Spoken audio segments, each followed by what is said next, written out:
okay lang ako. Ako si Clarissa. Ako naman si Catherine. Halika na! Ewan ko ba naman kasi sa'yo, bakit nalalakad ka na mag-isa dito sa kalsada? Alam mo naman, delikado dito. Buti dumating ako, kung hindi ako dumating, ano nangyari sa'yo? O sige na, umorder ka na, dali, para makauwi na tayo. Salamat ulit, hindi bale, hindi na lang ako o-order. Baka kasi kulangin yung dala ko ng pera eh. Okay lang. Kulang? Okay lang yan. Marami akong dala dito. Malaki na dilihensya ko. Sige na, order ka na. Naku, huwag naman. Nakakaya naman sa'yo. Ikaw na nga yung tumulong sa akin. Dapat nga ako pa yung maglibre sa'yo. Alam mo, Iha, hindi uso dito yung hiya-hiya. Alam mo, dati, yan ang pinapairal ko, hiya-hiya. Pero walang nangyari sa buhay ko. Ang uso dito yung malakas ang loob mo. Kaya sige na, umorder ka na. Makauwi na tayo. Charles? Charles?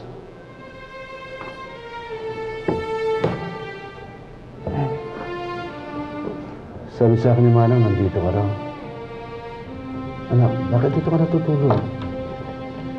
Huwag ka na sa taas. Anak, daddy mo ako. Pag nakikita kitang ganyan ang ayos mo naapektuhan ako. Masakit sa akin na makita kita ng ganito. Anak, kailangan magpakatatag ka. Anak, sana huwag ka maapektuhan sa pagkawala ni Catherine. Anak.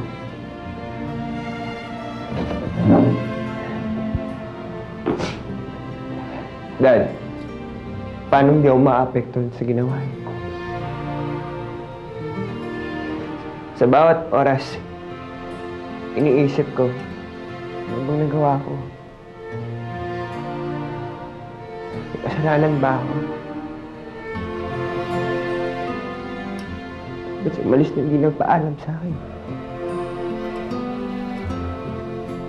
Anak, wala rin akong sagot na. Kung ano man ang dahilan kung bakit siya umalis, siguro dapat tanggapin mo na yun. Paano, Dad?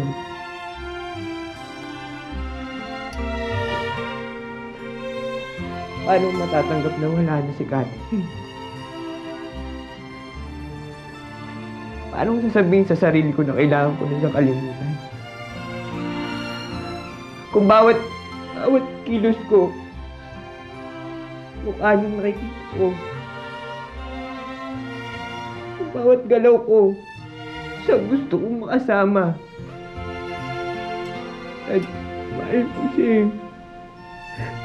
Dad, mahal ko si Catherine. Hindi ko kayang mawala siya. Mahal ko siya.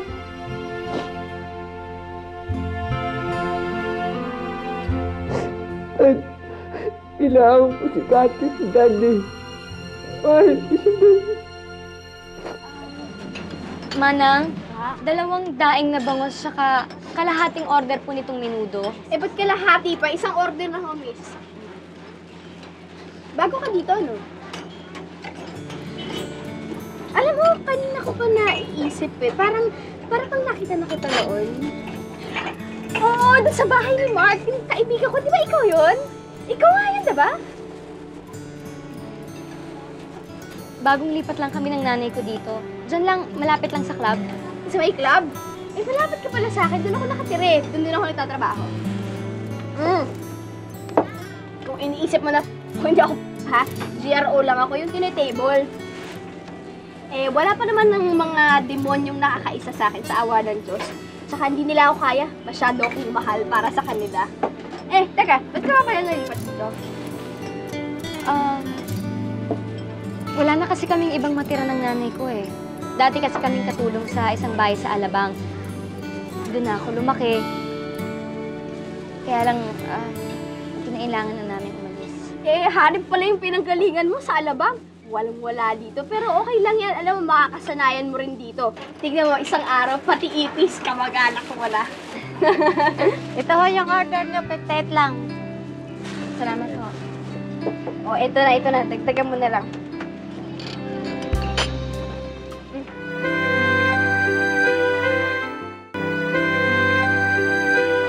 Diyos at naibalik na si Ninay sa atin.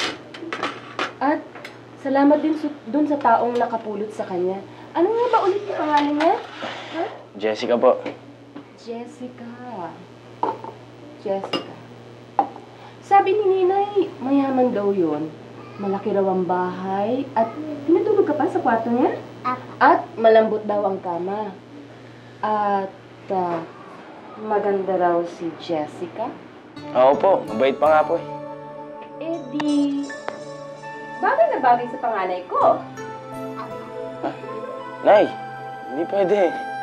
Abay, bakit naman hindi? Eh, Jeboy, mabuti kang anak. At mukhang mabait naman na tao yung Jessica. Nay, hindi pwede kasi meron na ibang nagmamayari ng puso ng panganay niyong anak. Mamu, ba't kising pa kayo? Inintay kita eh. Nakapagaling. Bumili ho ako ng gamot niya eh. Tsaka may napaaway dun sa labas bago nating kapitbahay.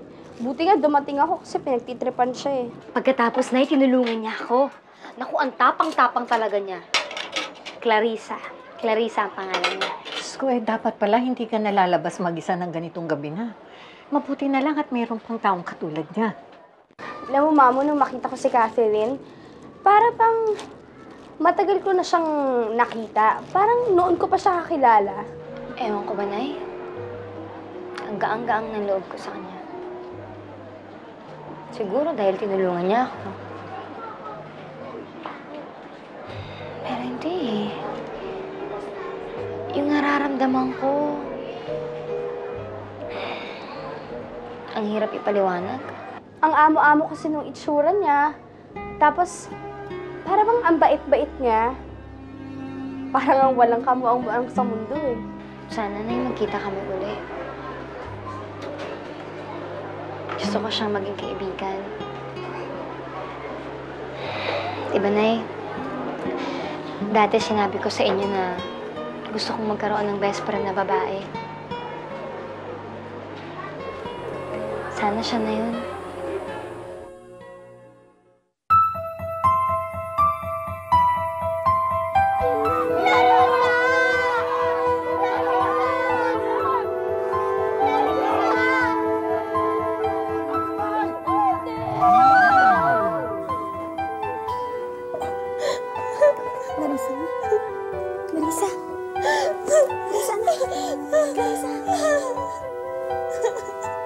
Salamat naman sa Diyos, Miding, at nakakita na kayo ng matitirahan nyo.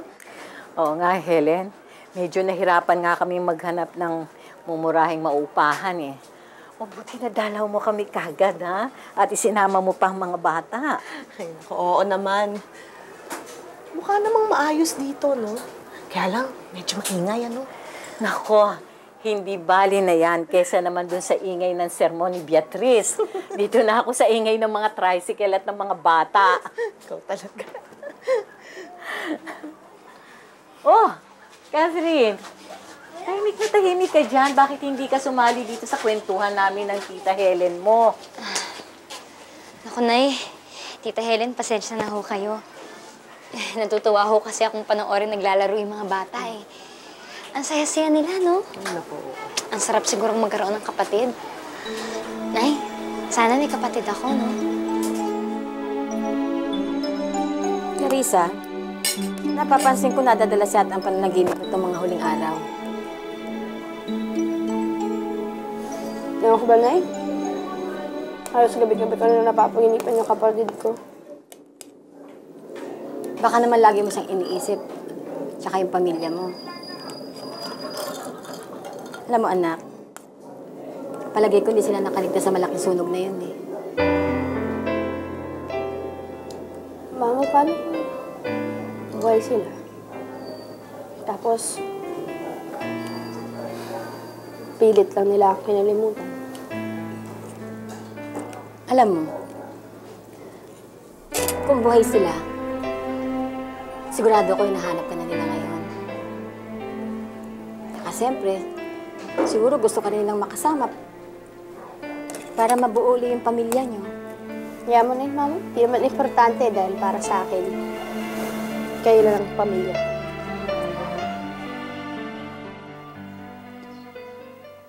Hoy, pare, ano ba to? Ha? Tanganing tapat, umiinom ka? It's not right anymore, pare. Hindi na to tama. Nothing is right. Nothing around here is right, pare. Wala na si Catherine. Naintindihan mo ba yun? Naintindihan mo ba ibig sabihin nun? Wala nang babaeng pinakamamahal ko. Iniwan niya na ako. This is too much. Masyado ka ng pathetic, pare. Tigil mo nga yan. Alam ko na special na babae para sa Catherine. Karapat-dapat siya sa pagmamahal mo. Eh, tama ba itong ginagawa mo? You've got to feel yourself together, pare. Ano, pare? Tara! Tara! Saan? Pare, may bagong bukas na bar dyan, no? Mas maraming inumin doon. Tara, ingat. Ano, sama ba? Ayaw mo duwag. Hindi mo ako mag-isa.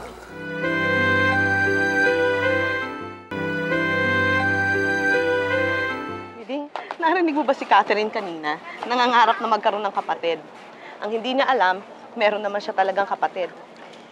Na baka naman patay na. Paano ka naman nakakasiguro? Eh, wala kang ang balita kay Lilian o tungkol dun sa isa pa niyang anak. Yun na nga, Helen eh.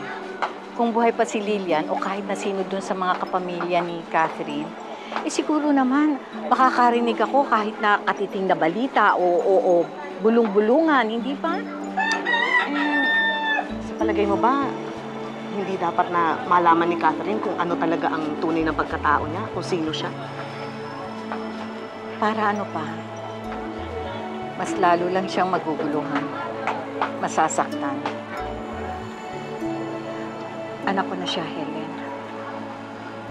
At bilang ina, gagawin ko ang lahat para maprotektahan siya at mailayo sa gulo.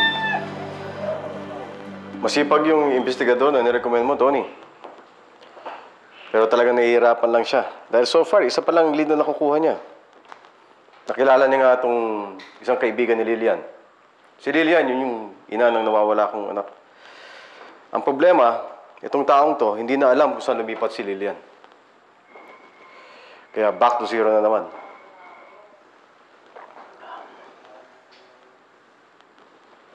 Tony? You okay? Ferdinand. I'm sorry, pasensya ka na. Medyo nawala ako eh. I have so many things on my mind. Oh. It's okay. Don't worry. Suppose kasi puro itong anak kong naman isip ko eh. Nakalimutan ko nga pala na meron ka rin problema. Alam mo, Ferdinand, I guess we have something in common. Pareho tayo may problema sa anak. Kaya lang yung akin, hindi nawawala, kundi nagwawala. Alam mo, magmula nung umalis si Catherine, parang nawala na siya sa kanyang sarili. Sobra kasing na-inlove eh. Nahirapan siya nung nawala si Cathy, kaya ayun, alak ang inatupag. Problema nga yan. Pag alak na pumasok, wala ka na magagawa dyan. Pero Tony, anytime kung kailangan mong turo ko, just let me know. I'll be more than happy to help you. Anything. Salamat. As of the moment, wala akong ibang magawa kundi magdasal na sana'y maging klaro ang kanyang isipan, umiwas siya sa gulo, at manumbalik ang kanyang sigla. What's up? Brother, balita. Hi. Ayos ah. Tago? Well, ayoko na ng beer. Alis niyo na dito yan. Ayaw pare. Sige, manood muna ako sa vodka. Hoy, hindi niyo ba ako naririnig? Sabi ko order ko, vodka. Last lang, last na kayo. Anong lasing? Eh, ba't hindi mo na sa akin bigay yung vodka? Nagpabayad naman ako dito ah. Last lang sir, lasing na kayo. Eh, sino lasing? Ha? Sabi ko, vodka, okay? Kaya kong bayaran, may pera ako dito. Anong relax? Anong relax? Ayaw niyo bigay order ko eh. Lasing na kayo. Asan manager nyo? Tatawagin nyo. Tawagin mo. Pare. Alam mo, kung ako sa'yo, hindi ako iinom kung hindi ko kaya dalhin. Nakakagulo ka na rito. Nakakaya. Siya nga pala, ba't di mo kasama yung tamong chimay? Hi, Jepoy. Clarissa. Kumusta na? Kasi diba hindi na tayo nakakapag-usap nitong mga nakaraang araw? Oo nga eh. Mabuti naman. Gusto mong soft drinks? Juice, tubig? Hindi, okay lang. Si Ninay, kamusta na? Okay naman siya. Makulit ulit. Alam ko, medyo mataray ako sa'yo. Hindi ko naman sinasadya eh. Siguro mainit ang ulo ko, kaya pagod ako. Okay lang, okay lang. Naintindihan naman kita eh. Tsaka alam mo naman malakas ka sa akin. Kuya!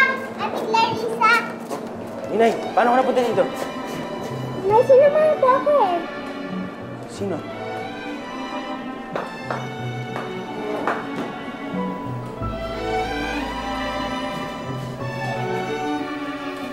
Hi, Jepoy.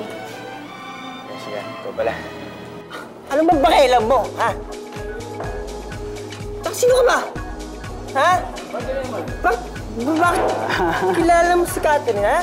Ha? Catherine ba pangalan? Actually, I'm just a nobody. Not like you. Alam mo, sikat na sikat ka na nga eh. Marami nang bumabanggit ang pangalan mo. I-announce mo ba naman sa party mo na patay ka sa katulong niyo? Bago ang balik! Oo, Sino ba, ha? Sila. Sino ba? Sila. Actually, isa akong tagahanga mo. Tagahanga? Nakakahanga ka kasi. Hindi ko alam kung paano mo nasisikmurang patulan ng katulong niyo. Atchay killer ka, no? Atchay killer! Kabali! Oo! Pa mo! Sige! Ha? Alam mo pa, pare! Tama na to. Tama na yun. I was around the area kasi, kaya I decided I might as well drop by. Total, gusto ko naman talaga dalawin si Ninay at saka, at the same time, gusto ko na rin kamustahin ikaw. So, how are you na? Mabuti naman. Jessica, si Clarissa nga pala. Hi. Nice meeting you, Clarissa. Ako din. Palabasin yan. Pare, Palabasin mo yan. Nanggugulo yan eh. Nanggugulo yan eh. Wala mo kasalanan, eh! Gago nagsimula eh! Kabago-bago mo, kala mo. Alam mo, ikaw may-ari nito eh. Palabasin nyo nga yan. Nanggugulo yan dito eh. Kasalanan eh! Magkikita mo tayo! Magwa! Ako pa tinakot mo?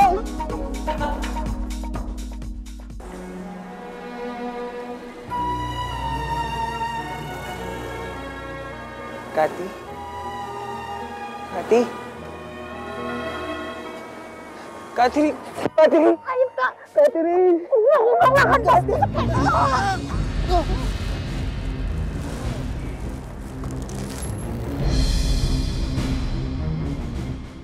Sa